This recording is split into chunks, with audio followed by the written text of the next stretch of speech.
everyone. Welcome. My name is Upkar. Thank you for the introduction, Bill. I am a developer advocate and a data scientist at IBM, and I've got my information up on the screen, my Twitter handle, as well as a URL with a lot of my other talks if you're interested to see me speak about other topics.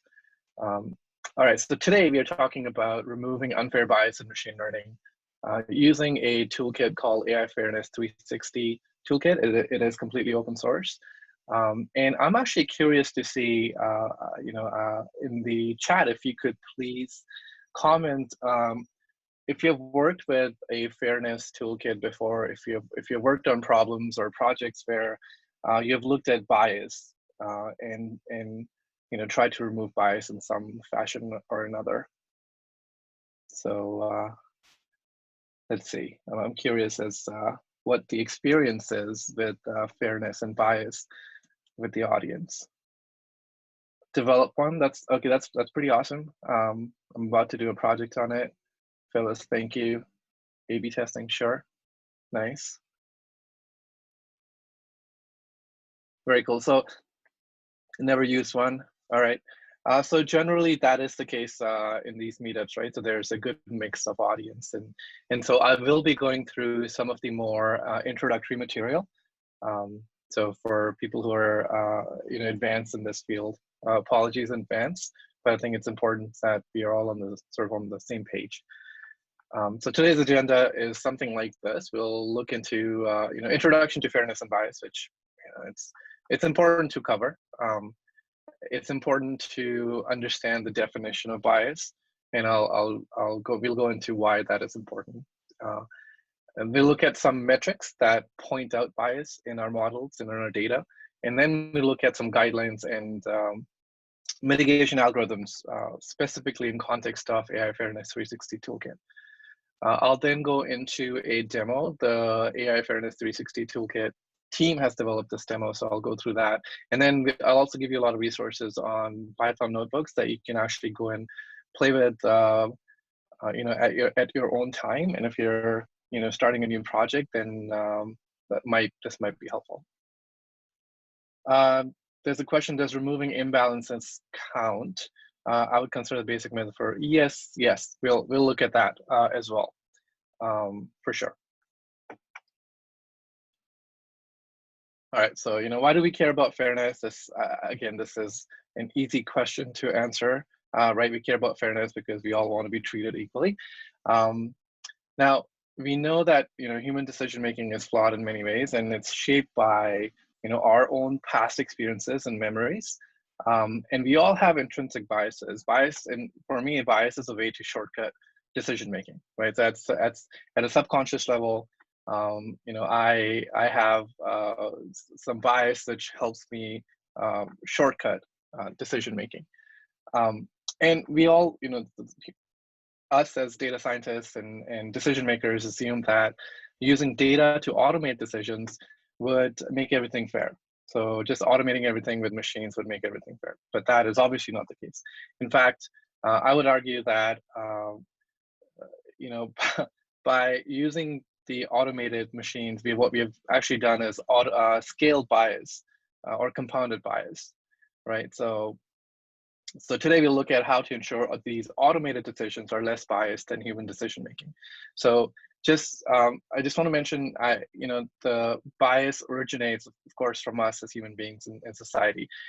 That is not the topic we're covering today. And I mentioned that because a lot of times I'll do these presentations and people come back and say, well, you didn't address the basic biases in our society. And again, this talk is more focused on the technical aspects. So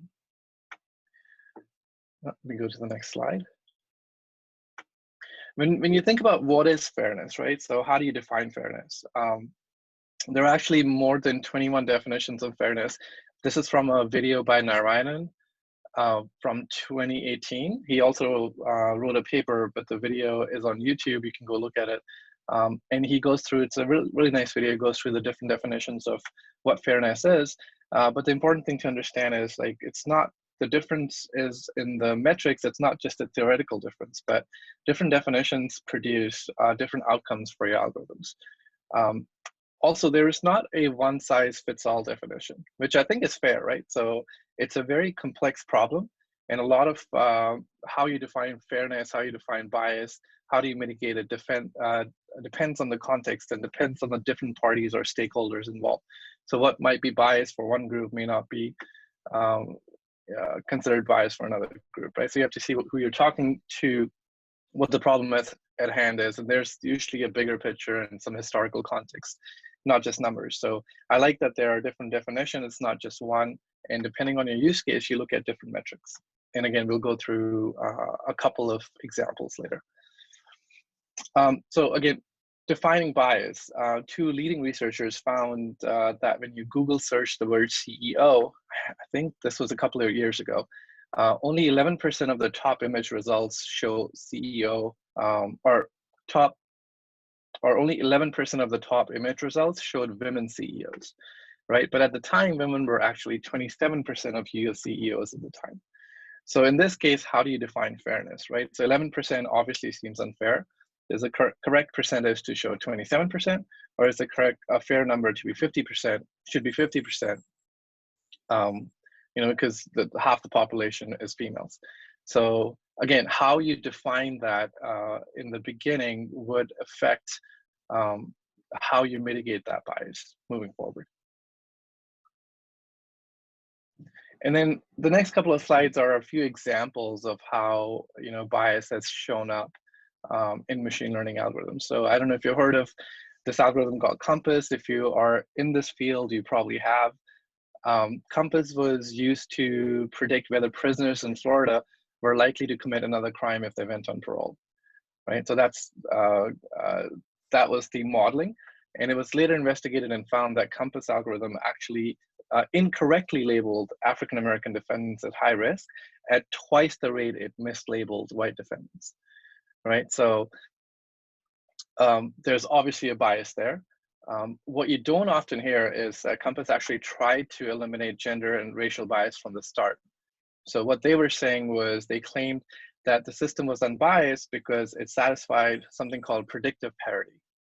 Okay, but another company, ProPublica, that was investigating this issue, found that the algorithm was biased because it did not demonstrate balance for false positives. So again, you can see here, depending on which metric you look at, one algorithm or one model may seem like it's fair and not biased.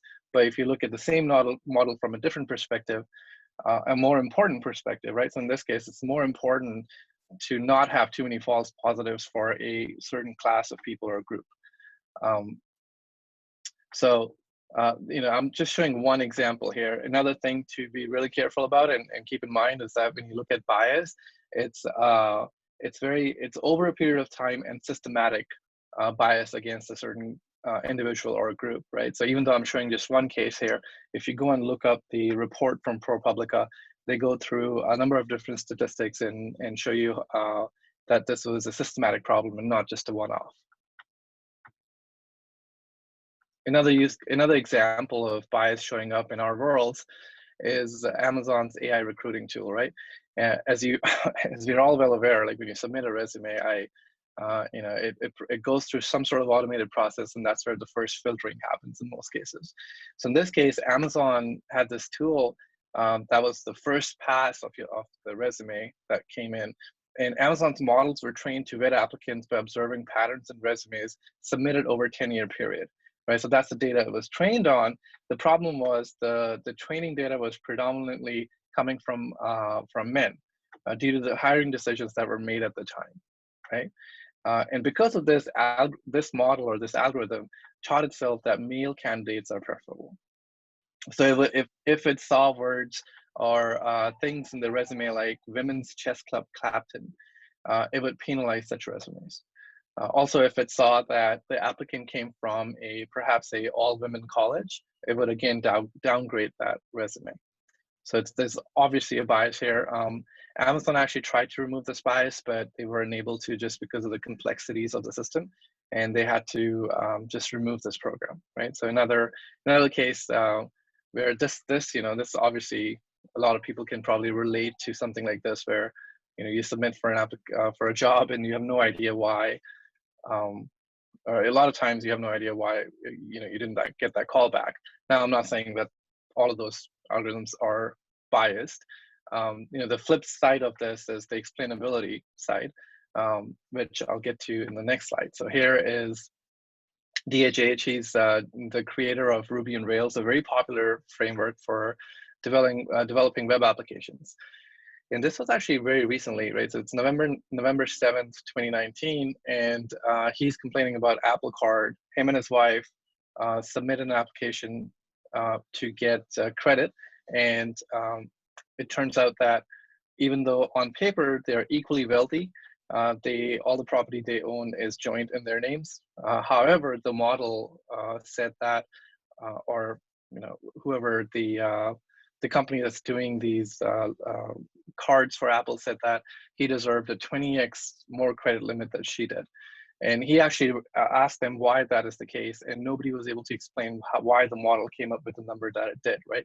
So there are two angles here. Again, this might be more a case of explainability, where the support staff is not able to explain why the model took a decision that it did. But also, there might be some bias in this algorithm that is where women are being treated unfairly. And then Steve Wozniak also saw a similar thing. Now, again, these are just two cases, so it's hard to say if this is a systematic bias in the model or not. But something like this coming from a person like DHH, it obviously raised some eyebrows, and they were last time I read, they were investigating this program. All right, so those are a couple of examples. I wanted to show you this. This is obviously a real problem that we all have to deal with. So now going over to the Fairness 360 toolkit. Like I said, it's completely open source, and it can be used to detect and then mitigate bias in your data set as well as in your models. So what the team has done is they've provided some demos and tutorials on specific industry use cases, so finance being one of them, as well as they've provided some guidance on when to use what metric, right? So as you can imagine, with more than 75 fairness metrics and more than 10 mitigation algorithms, it can get a little bit confusing as to when to choose what. The other thing I really like about this framework is, even though this was created in IBM research, it is completely open source, and I'll show you in a few slides. It is not like a lot of these metrics as well as algorithms are coming from outside of IBM, especially academia. So a lot of research papers that are written in universities are then implemented in this open source toolkit. And also, if you're a data scientist that is who's using scikit-learn, it uses the same sort of pattern or paradigm or API that scikit-learn uses. So if you're using that tool, if you're using that framework, it's not too hard to learn this. All right, before we dive into the framework itself, I'm sorry, I'm just going to check on time. Okay. Before we dive into the framework itself, let's look at how do you define this bias, and then how do you measure it? Where does it come from? So this is, this is one area. This is where this is kind of easy to see, right? So data, most bias comes from your data. So here's an example. MIT did a study of facial recognition services of top vendors, top companies, IBM, including IBM. And they found out that the algorithms worked 99% of the time. So they were accurate for lighter skinned males, versus they were only 65% accurate for darker skinned females. There's actually a wonderful TED talk by an MIT grad student. Her name is Joy. So if you, I'll put the link in the chat as well. She goes into detail into the study that was done by MIT. So two common examples, and I think somebody referred to this in the chat as well, of introducing bias is oversampling or undersampling, right? So you can see the original data said there are two classes, the blue class and the orange class, and there's not enough data there's not enough data for the orange class. So what in oversampling, what you do is you start duplicating data, or you start creating data, so that the two classes have more of a balance. And then undersampling is the other way around, where instead of creating more data for the for the smaller class, excuse me, you take a subsample of the data from the bigger class, in this case, the blue class, right?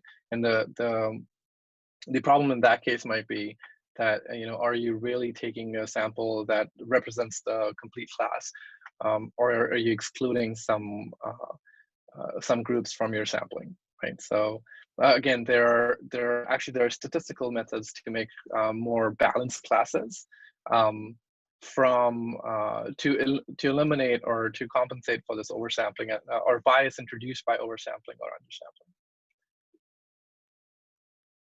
Here's another example, right? So a lot of times people say, okay, fine. So in this case, the problem might be race. So what if your model doesn't know about the race? What if you hide that or drop that attribute? So there's something we call protected attributes, and protected attributes are your features or attributes in your data set that can be used to bias with. So in this case, the question is, why not just remove the protected attributes like race and genders? The problem is there might be other attributes that proxy these protected attributes. So this is a map. It's a real map of Brooklyn from 1977, and this is where banks use something called redlining to discriminate potential customers by zip code. Right. So this is where they would actually use a pen to draw red circles around areas where people of certain race live, perhaps, or people of certain age live, perhaps, right? So again, even if the data set is missing the gender and race attributes, the zip code might tell you what demographic of people live in certain areas. So this is generally doesn't work to just remove the protected attributes as such. So again, for beginners in the group, in our audience today, here's, or not beginners, but if you haven't worked with AI fairness and bias toolkits before, here are some common terms that most of the toolkits use. So protected attribute, like I mentioned, it's an attribute that partitions population into groups and whose outcomes can have parity, right? So this is what you can bias using. The privilege protected attribute is the value of the protected attribute that gives an advantage, right? So for example, in the credit card case, my protected attribute would be gender, and my privilege protected attribute would be male, because males might get an inherent advantage in that case than females. Then there's the concept of group fairness and individual fairness. And when you're looking at group fairness, you're saying, are groups defined by these protected attributes receiving similar treatments or outcomes? So again, the female versus male, or African American versus Caucasian, or maybe age, so older people versus younger people. You're looking at group fairness.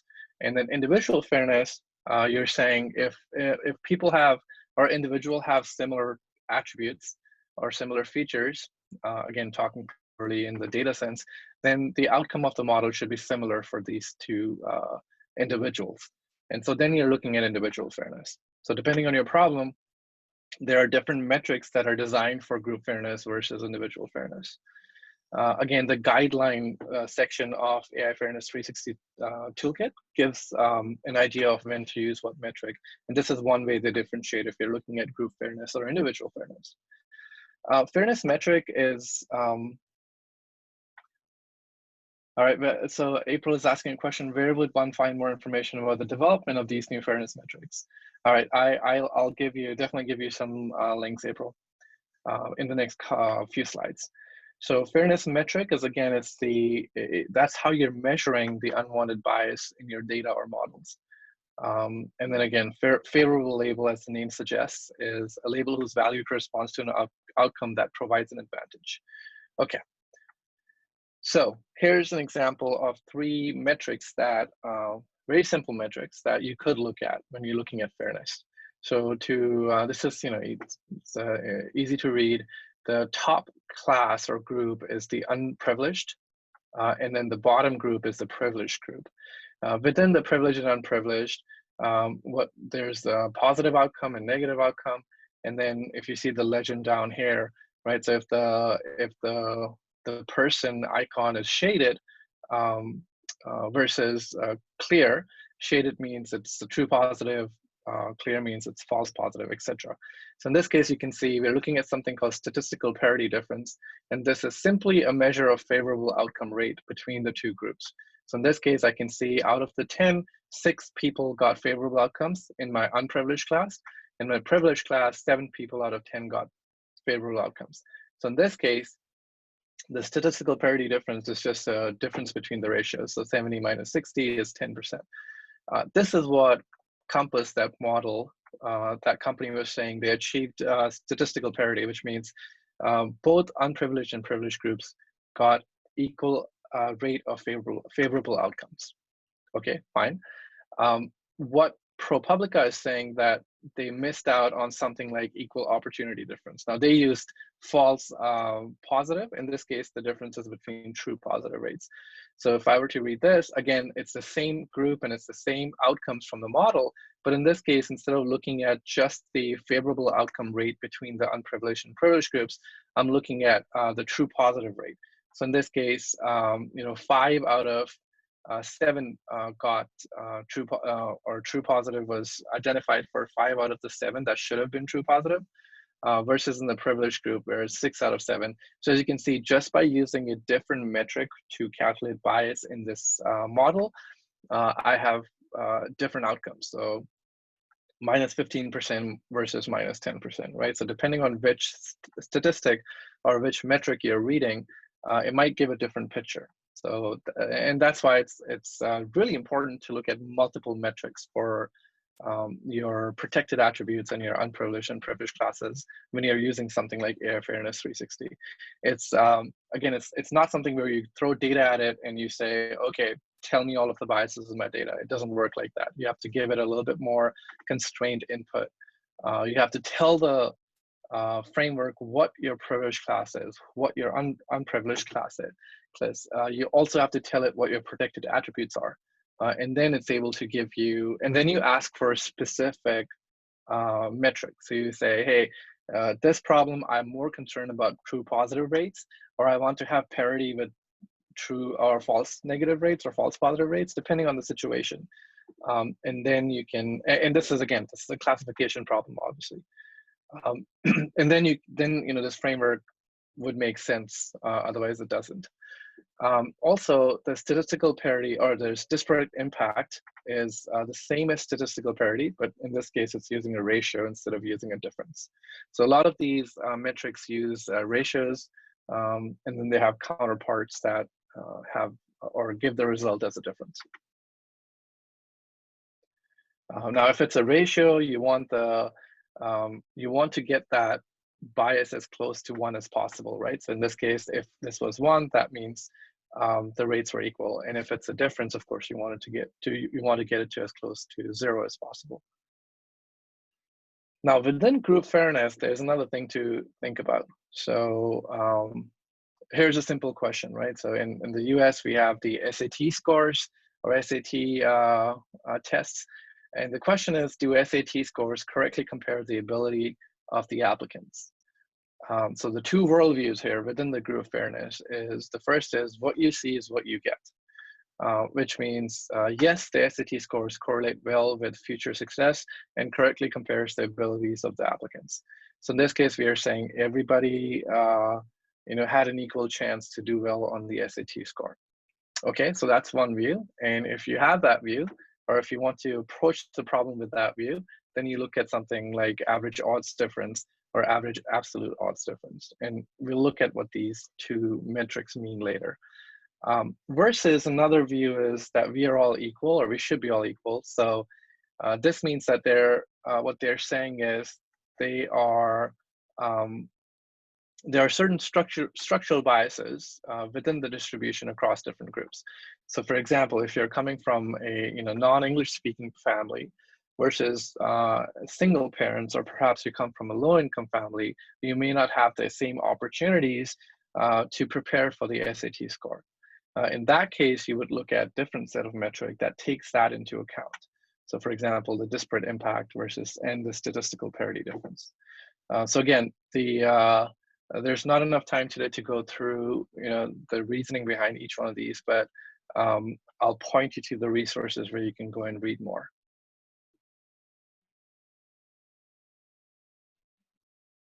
So there's a question: is there a reason for using these unprivileged privileges mathematically? I would prefer, yeah. So again, with the 75 plus metrics, there are you can use different ones. So yeah, there are some metrics that have the formula that you put in the chat.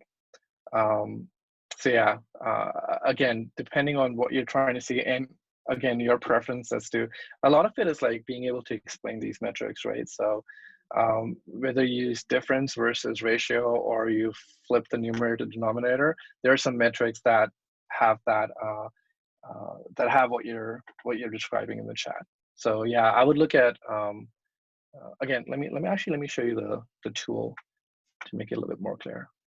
All right, I have a few more slides. So when is a good point to detect bias, right? To look for bias in your in your data cycle life cycle. All right, so there are actually 3 points that AI Fairness to this toolkit suggests or provides hooks to look for bias. The first one is in the data set itself, right? So if you have your raw data, you run some tests on that. If you detect some bias, then we have in the toolkit, we have some pre-processing algorithms that you can use to try and mitigate that bias, to provide a level playing field. The second opportunity is during the model creation process. And we'll look at what that means in a second. And finally, the last opportunity you get is once the model has already been defined, it's already been created, you can look at some post-processing algorithms. And then there are some metrics and mitigation algorithms to play with the label itself that comes out of the model to see if you can, again, remove some bias and provide equal opportunities to the underprivileged and privileged classes. It's the easiest and it's the easiest to understand the bias in the data set itself. And so when would you use which point to detect and mitigate this bias? So in pre-processing algorithm, you have access to the data itself. And like I said, you have the raw data, it's easiest to work with that. But for some reason, if you don't, then you can work with the in-process algorithm. And that's actually changing or using custom modeling or algorithm to remove such biases. Now, if you don't have access to the data and you don't have access to the model either, then you can, you're treating this model as a black box. You give it input, it gives you output. You cannot modify anything. In that case, you can use post-processing. Okay. All right. So here are some examples. So pre-processing algorithm again works on the data. Reweighing is an easy one to understand. It modifies the weights of your different feature set of different features when in your training examples, even before you train your data. And then if you use something like, for example, the decision tree model in scikit-learn, one of the inputs in that model is the weights, and so you can provide it, or you can calculate your weights from your training data using the reweighing algorithm, and then use that as an input to your actual model. Okay, excuse me. The in-processing algorithms generally, like very high level, how they work is when you're calculating your cost function or your loss function and trying to minimize that during your modeling process or training process, what they do is they use some techniques to penalize higher cost functions of your unprivileged class than your privileged class, right? So the modeling is not blind to the different classes or groups in the data set. And it tries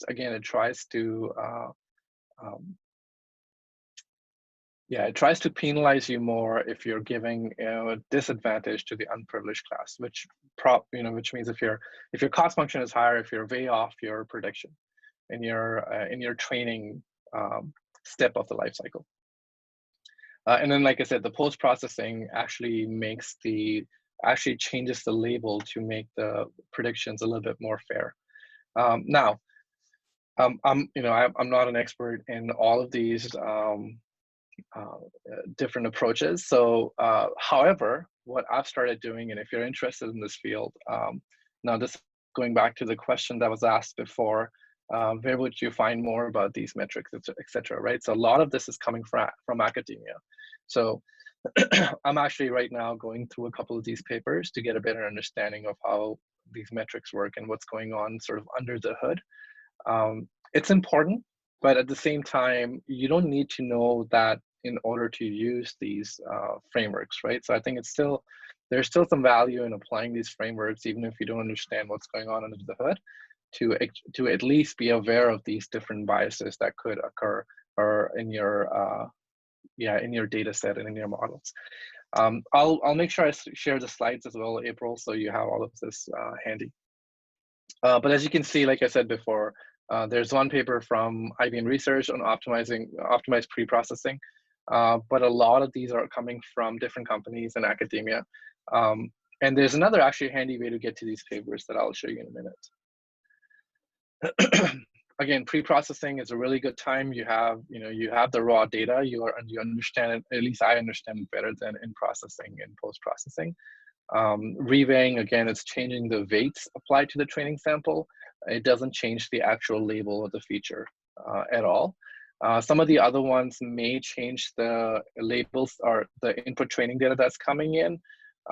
It may transform the input data. But again, as you can see here, it only transforms the input data or applies transformations in the same space or in a latent space, so it's easy for explainability purposes later on, right? So you're not losing anything. Transparency is just as important as bias detection in machine learning. This is a very important point. There's also a very important trade-off between bias and accuracy. So as you start working with these problems and through these projects, you realize that as you start removing bias, your accuracy of the model generally will go down. That's I think it's very intuitive, right? So your accuracy is based on the source data, right? It's based on your training data, which may be biased by itself. So if you remove that bias, your accuracy obviously should go down because now you're not comparing against that source of truth. And how do you determine accuracy versus threshold, or how do you determine your threshold for accuracy versus fairness? That's a very subjective question. There's no mathematical answer to that. I don't think that can be automated as such, right? So you're depending on the context, what's involved, how does the outcome of your model affect people? That's a big question to answer. There might also be some legal issues, right? So, for example, if you discriminate against a certain class based on their gender or age, etc., that is illegal. So, that's a good reason to look at these biases and mitigate them, even if it results in lower accuracy. There are obviously ethical issues and trust issues, right? So, for example, with the Apple Card, once the tweet came out, how does that affect your user base, right? So, keep these things in mind when you're deciding on, at least for the classification algorithms, the optimal threshold to balance your accuracy and fairness. There's a question, is that accuracy with respect to training data or with respect to reality as represented by the test data typically? The accuracy would be with respect to the training data. So when you're, or with respect to test data. Actually, let me answer that in a second. We'll go look at the notebook and see how they define it. It's a good question. All right, so all of that boiling down to a couple of sentences here. Preventing bias is hard, as you can see. There's a lot of different context involved. Here are some tips, right? So work with your stakeholders early to define fairness. That's the first point. because defining fairness then would lead to what kind of attributes you want to use, what kind of not attributes, what kind of metrics you want to use in order to mitigate that bias. Also, you need to discuss with your stakeholders and come up with some sort of consensus on what is predicted attribute and the different thresholds that you can use to balance your accuracy and bias. The second point, apply the earliest mitigation in the pipeline that you have permission to apply. So it's, like I said, it's easier to work with data versus working with the in-process mitigation algorithms. And the post-process, a lot of people might feel that's sort of cheating, that you're changing the labels that came out of the model. I think it's fair to do that in order to make the model a little bit more fair. But it's hard to explain that versus explaining detecting and mitigating bias in the data itself. Also, there's a caveat, like AIF 360 should only be used with well-defined data sets and use cases. And what does that mean? They have a big section in their guidelines to tell you when it is a good opportunity to use this framework. All right, let's do a demo at this point. So I'll stop sharing. Okay, and let me go here. So this is, let me paste this in the chat as well. So this is the AI Fairness 360 Toolkit homepage. And you can see here, there are a lot of resources. There are a lot of resources that you can go into here, right? So the framework is, or the SDK is written in Python, so you can go look at the API docs. But also, if you come down here, they have certain use cases. So credit scoring is a popular one, and medical expenditure. We'll look at another one called adult income data set in a second here.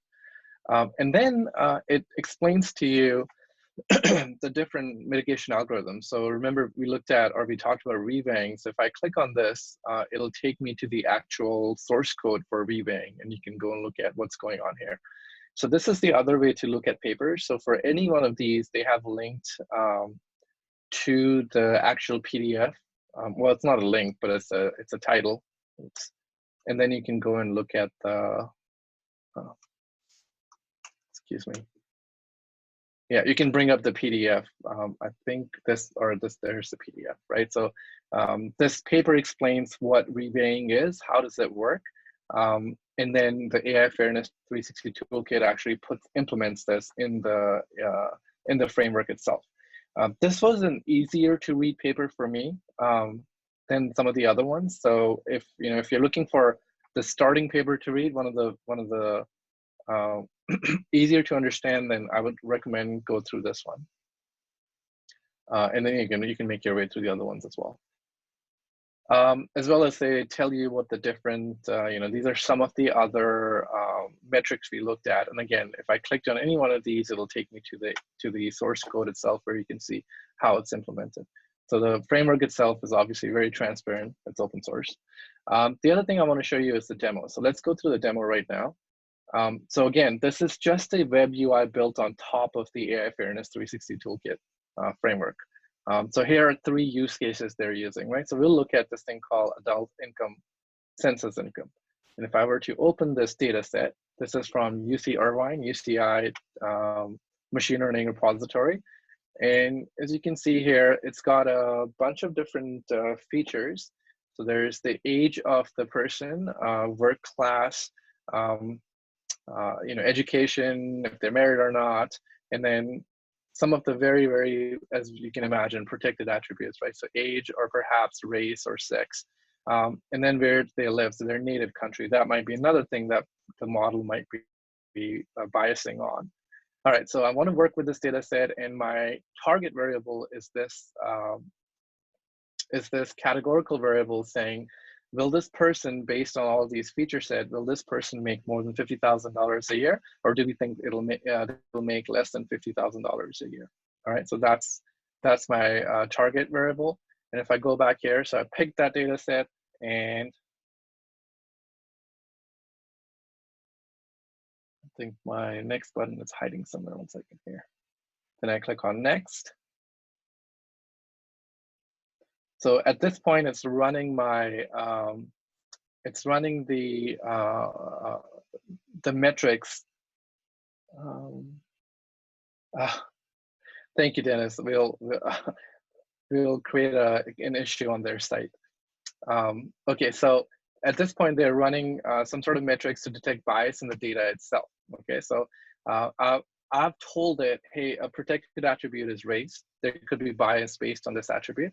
My privileged group is white, unprivileged group is non-white, and it's telling me it doesn't tell me what model it's using, but it's using some classification model, and it's coming back with an accuracy of 83%. Now, again, people say, hey, why are you looking at accuracy? Why are you not looking at precision or F1 or things like that? Sure, this is just an example that's working with accuracy, but you can look at other measures as well, or evaluation metrics as well. Okay, and then it's saying there are two, it's detected two bias in 2 metrics out of 5, right? So if you see here, it's looking at statistical parity difference, and it's saying the unprivileged group, which is non-white, is 18% less likely to get a favorable outcome, to get more than $50,000 as the outcome of the model, right? So that's the statistical parity difference, and if you hover over this information icon, it actually tells you what the definition is, and ideally we want this metric to be 0. It'll lie between -1.1 and 0.1, right? And again, it gives you a link to the paper itself if you want to see that. And then it's looking at the other ones as well. So remember, statistical parity difference and disparate impact are the same thing. One is a difference, one is a ratio. So obviously disparate impact also comes up as a bias. If you look at sex as a protected group, then in this case, we are doing much worse. In this case, 4 out of 5 metrics, so it's showing some sort of bias. So if you look at statistical parity again, in this case, women, right? So female, which is the underprivileged, unprivileged group, is 33% more likely to make less than, or the model is saying it'll give an outcome of less than 50,000, 33% more likely, right? So that is a lot bigger than 18%, obviously. So, but also if you look at the other metrics, you can see that if we use sex as a protected attribute, we're doing much worse than using race as a protected attribute. Fine, so okay, so we've detected some bias in the data itself. And at this point, we can go ahead and go to the next step and apply some sort of mitigation algorithm. So again, reweighing is sort of the easiest one to understand. You apply it on the data itself. The picture or the icons here tell you at what stage is this model or algorithm being applied to mitigate bias. So the first two is on the data itself. The adversarial debiasing is being applied in process to the model. And there's another one that is being applied to the label, to the target label that comes up. All right, so let's pick reweighing and click on next. Before I do that, let me open this in another tab. I want to show you this later. All right, so let's go next. And now it's actually applying that algorithm behind the scenes to my data, because I picked reweighing, and it came back to this, right? So you can see the metric itself, the bias metric, went down from 18% to 1%. So we're doing a lot better here. And remember, the disparate impact is a ratio, so we want that to be closer to 1. And so that also went up to 0.74. Okay, and in this case here, protected attribute, that's taking sex as a protected attribute, you can see again the bias has gone down. Actually in all of the cases it's gone down, right? So we have done some work, and our model is looking a little bit better now than before. However, if you see, it used accuracy again as a measure, and now my accuracy has gone down from 83% to 82. In this case, it's gone down from 83 to 81. And now that's up for debate. It's very subjective. It's that maybe a small price to pay in order to get a big leg up in the bias mitigation. For me, certainly it is, and this would be a good step to apply. But again, these are discussions you have with your stakeholders and everybody involved to see what this means and how this impacts or affects people. Okay, so that was a very easy demo to show, and you can go and pick a different data set here. you can click on learn more to actually go and see what the data set is. And then let me go to this page here, right? So this is where under resources, there are a bunch of resources provided. So for example, you have all of the papers listed here, but then also you have some tutorials. And we'll look at one of these shortly, but also you have this thing called guidance. So this is where they're telling what metrics to use. Are you looking at individual versus group fairness, or maybe looking at both, which mitigation algorithm to apply, et cetera, right? So important stuff here. And then finally, let me actually go open the GitHub page. If I go to GitHub page and go to reveighing, this is a notebook I wanted to show you. And we don't have time to go through these notebooks right now, but again, I want to give you the resource so you can look at it later. So somebody's asking for the demo. So the demo is on this page. You just click on the demo up top. I gave you the page for resources. And let me go back to the notebook. Oops, where'd my notebook go? Here. All right, so the first step is you, of course, import a lot of these packages. Also see they're importing scikit-learn because that's, that's the modeling they're using. And then in this case, we are using the adult data set. You can run the same notebook with the different data sets. That's all this is. And then if you come down here, as I mentioned before, you have to tell the framework what your privileged group is, what your unprivileged group is. So that's what we're doing here, all right? And then also you have to, okay, once you've told it what privileged group is, unprivileged group is, then you use this mean difference method to calculate that the difference, the statistical parity difference. In this case, it's minus 0.19. And remember, the demo was similar, it was minus 0.18. So this means 19% of the times the unprivileged group is getting the negative outcome. And then I say, okay, so I want to use the reveighing algorithm to mitigate this bias in my data set itself. And then after applying that reveighing algorithm by using this fit method to my original data set, or the training portion of the original data set, I can then go in here and say, what is the difference now? In this case, it brought it down to zero, like zero. So very unlikely in real world cases, but in this case, okay, so it brought me down to zero. That's good.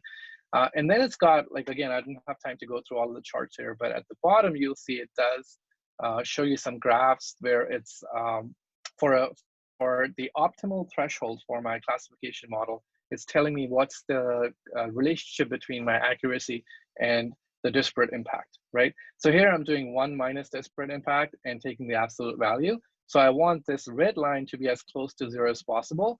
I want my accuracy to be as close to the top as possible. And so this is the initial case without applying any reveighing. And if you look at bottom here, this is after applying reveighing. You can see my bias has gone down, right? And my accuracy stays the same. It's a little bit less than what I had before. But at my optimal classification threshold, you can see I'm trying to maximize my accuracy and minimize my bias. All right, so go through a couple of these notebooks.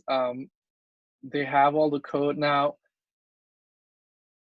The only thing I would, the one problem I've seen with these, sometimes with the notebooks like this, is the prerequisites, right? So make sure they explain how to install the AI Fairness Toolkit in the homepage. Make sure you have the right version of like Python or Anaconda and you have all the right versions of the packages installed. That's it. So actually, let me go back to my slides for one last thing, which I think will be very helpful to everybody. And that is the Slack channel. Okay. So this is the Slack channel for AI Fairness 360 Toolkit. Let me put this here as well. By the way, you can also get this from the resources page on the homepage. So if you go to resources, if you go to community. If you go to community, you'll see an invitation, request an invitation for the Slack channel. And that's where all of the people involved with this framework, including all of the researchers and academics people hang out and answer questions. So if you have any questions, if something was unclear today, you can definitely go there and ask them. I think I am pretty much done, and also my time is up. So Bill, do you want to come back? I think I answered most of the questions in the chat. Great, thanks. Yeah, I think you probably covered most of them in the chat. We do have a couple of them coming up in the Q&A. Can you open up to see if they are being covered? Sure. Again, for the folks, if you have questions, we can have a few more minutes since it seems like quite a lot of questions. So feel free to post in the Q&A. Or if you want, raise your hand. I can let you speak to ask questions. We can have a few more minutes for the Q&A sessions. All right, great. So one of the questions is it possible to detect look-ahead bias in time series modeling with the help of AI Fairness 360? From my understanding, no, but I know the team was working on that. So let's say this is a really good question to ask in the Slack to the actual contributors to the framework. I'll make sure I also ask this and get an answer for you on it. I'll put it on my Twitter. I don't know how else to get to you, but I'll put it up on my Twitter, the answer to this question after I talk to the team. There's a question, who should be responsible for dealing with data bias, the individual who handle the data or a separate business area department to monitor and police bias? So Phyllis, that's a really good question. Ideally, it's everybody's responsibility, right? It's the people who are, maybe it's people who are, so again, going back to how is this bias introduced, right? So it might be a data entry thing, right? It could be possible. For example, surveys are a really good example of that. So when you're doing surveys based on who's taking the survey, who's written the survey, there might be some intrinsic bias in the terms in how the questions are asked or what kind of options are available to the people who are taking the survey, right? So that's one use case. As data scientists and software developers, mostly data scientists or data analysts, right? We have frameworks like AI Fairness 360 to be able to at least point out there's some bias in the data, right? How you handle that or who handles that, or if that's more of a policy issue versus more of an implementation issue is a different question. But at least as data scientists, I firmly believe it's our responsibility to look at bias and mitigation. So when you go to a meetup next time where somebody's explaining how to do, XGBoost or how to do logistic regression or whatever that may be, I think it's a valid question to bring up. Who have you looked at bias, or it might be out of scope for that meetup or that meeting. So I'm not just saying this to make that person uncomfortable, but I think it's important that we bring up these questions in all of our discussions. Okay, so there's one more question. It's a little bit more detailed. So. Or very specific. If I have an imbalanced data set, is there a method that would allow me to preserve the probability distribution predictions while maintaining the accuracy? Let's see, data set case control is 1:10, probability of an average sample. Okay, I need to spend some more time with this question. I don't think I can answer it right now. But in terms of imbalanced data sets, I know there are statistical techniques that you can use to circumvent the imbalancing itself, right? To make sure that if you are subsampling, let me see, there's actually in the reweighing paper itself talks about this. Again, I won't go into the PDF to look for it right now, but if you look at the reweighing algorithm, let me go to the home page here. So this one here, if you actually go to the PDF for this one, it talks about the imbalanced data set and how they try and approach that problem. Reweighing is not exactly doing that, but that might be a good option to look at. And again, so I'll take Amit your question and Yajing your question, and I'll make sure if you look for me on Twitter, I'll make sure I have an answer for you both. I do want to say, yes, there are mitigation algorithms that look at that definitely look at the imbalance data set problem while preserving the probability distribution of predictions, while maintaining accuracy of the prediction. In general, when you're doing any sort of debiasing, your accuracy would go down. So I'm not sure if that would be possible. But let me take a look. Let me take I'll look into the different mitigation algorithms and see if there's anyone that can use for this specific problem that you have. I'll post on Twitter. Again, my Twitter information is here.